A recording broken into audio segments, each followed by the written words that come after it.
Standard 9 students, in chapter 1 matter in our surrounding chemistry में हम लोग interconvertibility of the states of matter हम लोग को ये पढ़ना था matter in our surrounding chapter से।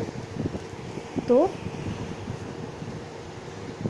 All the 3 states of matter are inconvertible, that is means इसका मतलब क्या होता है? इनकन्वर्टिबल मीन्स कि एक स्टेट से दूसरे स्टेट में चेंज करना। तो जैसे सॉलिड से लिक्विड, लिक्विड से गैस, या गैस से फिर लिक्विड से सॉलिड, इस टाइप से एक स्टेट से दूसरे स्टेट में चेंज करना है। ये क्या कहलाता है? Inconvertibility of states of matter, that is matter can be changed from one state to another. यानी अदर नहीं, अनदर है, मीन्स उसी का ही दूसरे रूप में। जैसे सॉलिड वही जो भी थिंग्स है, वो थिंग्स मान लो वाटर लिए है तो वाटर ही लिक्विड है और वो ही सॉलिड में चेंज हो रहा है और वही फिर जो है वेपर के रूप में गैस में चेंज हो रहा है। तो ये जो है वो वाटर का जो उसका जो मॉलिक्यूल्स है वो चेंज नहीं हो रहा है, सिर्फ उसका स्टेट चेंज हो रहा है। ठीक है, तो यही कहलाता है inter convertibility of states of matter. तो यहाँ पे जैसे तुम लोग अपने बुक पेज नंबर 13 में देख सकते हो, आइस है, हीट कूल, उसे हीट या कूल किया गया। तो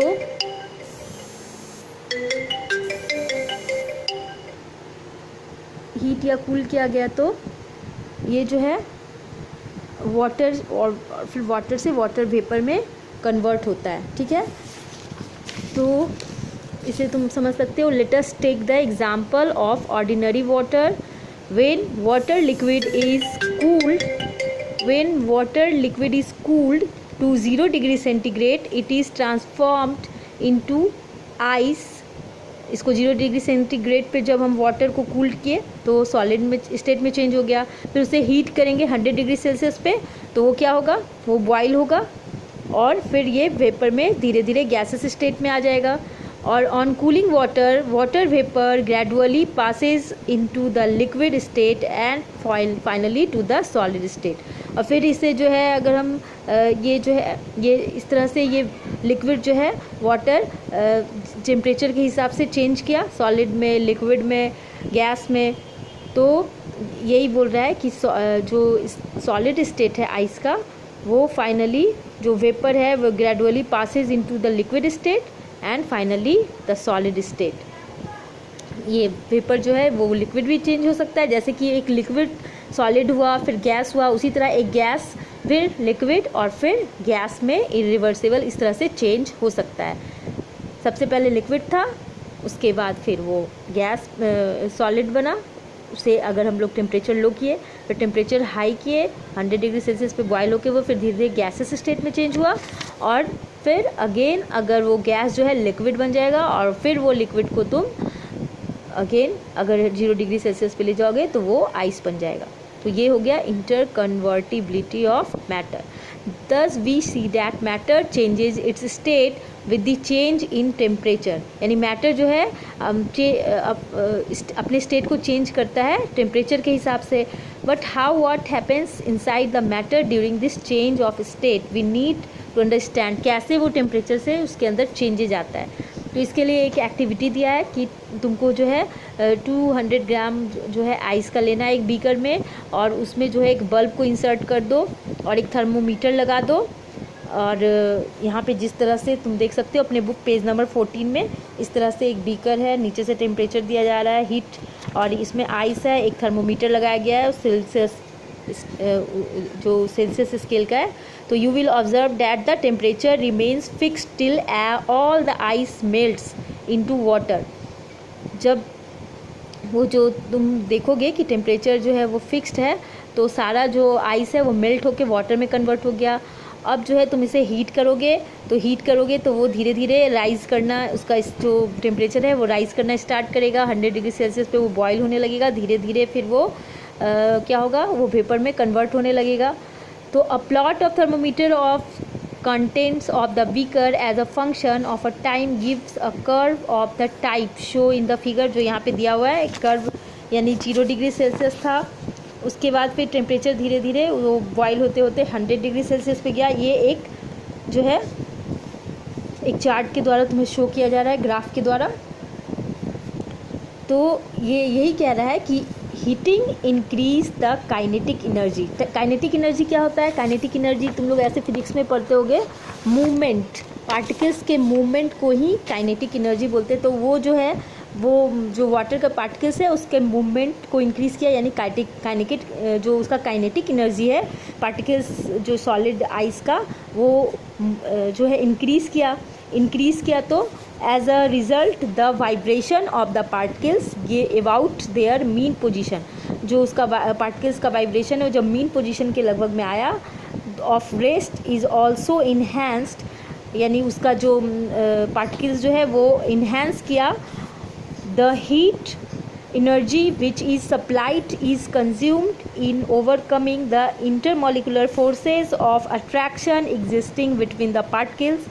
यानी जब जो एनर्जी जो है वो सप्लाई कर रहा है, कंज्यूम कर रहा है, overcoming the intermolecular forces of attraction जो एग्जिस्ट कर रहा है उनके बीच में, पार्टिकल के बीच में जो इंटरमोलिकुलर फोर्स ऑफ अट्रैक्शन, तुम जानते हो कि पार्टिकल्स जो होते हैं उनके बीच में इंटरमोलिकुलर फोर्स ऑफ अट्रैक्शन होता है, यानी उसके मॉलिक्यूल्स के आपस में जो अट्रैक्शन जो फोर्स होता है उसे intermolecular space of force of attraction कहते हैं। That is why the temperature recorded in the thermometer shows no change.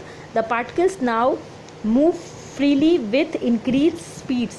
This result in the melting of ice। यानी जब वो मीन पोजीशन में था, यानी जब तक वो आइस के रूप में था उस टाइम में वो जो है जब तक अभी वो कन्वर्ट होना शुरू नहीं किया, जब तक वो उसका जो है वो रेस्ट में है। उसके बाद फिर जैसे जैसे वो कन्वर्ट होने लगा उसके बाद उसका जो टेम्परेचर रिकॉर्ड हुआ, पहले तो थर्मोमीटर में कोई चेंज नहीं था, फिर जैसे मीन पोजीशन से हटा और फिर इंक्रीज़ किया, स्पीड बढ़ा उसके पार्टिकल्स का, तो ये जो है आइस मेल्ट करना शुरू किया। The temperature of eight which a solid gas into liquid state at atmospheric pressure is known as the melting point of the solid। यानी कि जिस टेम्परेचर पे जो सॉलिड है वो लिक्विड स्टेट में चला जाता है तो उसे हम लोग बोलते हैं melting point of the solid. The melting point of ice is 0 degree Celsius और 270.15 केल्विन स्केल पे 273.15 होता है, और ऐसे 0 डिग्री मेल्टिंग पॉइंट होता है। The conversion of a solid into liquid is called fusion of the solid. और जो कन्वर्ट हो रहा है सॉलिड लिक्विड में उसे कहते हैं फ्यूज़न ऑफ द सॉलिड। उसके बाद जो है heat supplied into the ice does not increase its temperature. जो हीट जो है आइस का, वो हीट जो सप्लाई किया जा रहा था आइस का वो इंक्रीज़ नहीं कर रहा था, उसके टेम्परेचर को नहीं बढ़ा रहा था। As the heat is use to overcome the intermolecular forces of attraction between the particles, this heat does remain stored in the contents of the beaker and is called the latent heat of fusion। यानी यहाँ पे ये physics का point है, ये latent heat of fusion जो क्या है, जब जो हीट सप्लाई किया जा रहा था वो जो है इंक्रीज़ नहीं हो रहा है। अभी टेम्परेचर जब इंक्रीज़ नहीं हो रहा है, जो हीट सप्लाई किया जा रहा था अभी टेम्परेचर जब इंक्रीज़ नहीं हो रहा है, हीट जो है वो अभी सिर्फ उसके इंटरमोलिकुलर फोर्स को, जैसे कि कोई तुम ऐसे भी बर्तन में देखते होगे, तुम अगर कुछ पानी को गर्म करते होगे तो वो तुरंत में तो बॉयल होने नहीं लगता है, पहले वो उसी स्टेट में रहता है, पहले उसमें देखो कोई चेंज नहीं हो रहा है, फिर धीरे धीरे टेम्परेचर बढ़ने के बाद उसमें चेंजेज आना शुरू होता है। तो वही बोल रहा है, जब वो पहले जो हम लोग उसे हीट दे रहे थे तो वो उसमें कोई चेंजेस नहीं आ रहा होता, उसका टेम्परेचर इंक्रीज़ नहीं कर रहा होता है, तो वो अभी अपने स्टेट से चेंज होने के प्रोसेस में रहता है। मतलब पानी तुम बॉयल करने रखे हो या गर्म करने भी रखे हो तो तुरंत में तो गर्म नहीं हो जाता, उसको पहले वो अपने आप को, उसका जो मॉलिक्यूलर फोर्स ऑफ अट्रैक्शन है उसके पार्टिकल्स का, वो पहले अपने आप को क्या करता है, अपनी जो एनर्जी है जो उसे स्टोर करता है एक तरह से, उसके अंदर के कंटेंट्स जो बीकर है, बीकर को भी तुम चलाए वो अपने आप को पहले वो हॉट करेगा, उसके पार्टिकल्स पहले गर्म होंगे, उसके बाद उसमें रखा हुआ जो सामान है वो जो है वो अपने हीट मतलब उसमें का जो पार्टिकल्स है वो उस हीट को पहले ऑब्जॉर्ब करके उसके बाद फिर उसका जो टेम्परेचर है वो इंक्रीज़ होना शुरू होगा। तो इस चीज़ को कहते हैं latent heat of fusion. The amount of heat energy absorb when 1 kg of substance changes from solid to liquid at its melting point is called the latent heat of fusion of solid. यानी कि amount of heat, जो heat energy जो है absorb हो रहा है, अगर तुम 1 kg के सब्सटेंस लिए हो और वो सॉलिड से लिक्विड में जब कन्वर्ट होना शुरू हो रहा है, तो इसका जो मेल्टिंग पॉइंट है वो क्या कहलाएगा, latent heat of fusion of the solid. On further heating the particles of the liquid gain more energy and begin to vibrate more vigorously. तो इस चीज़ को मैं और अच्छे से नेक्स्ट क्लास में एक्सप्लेन करूँगी। Thank you.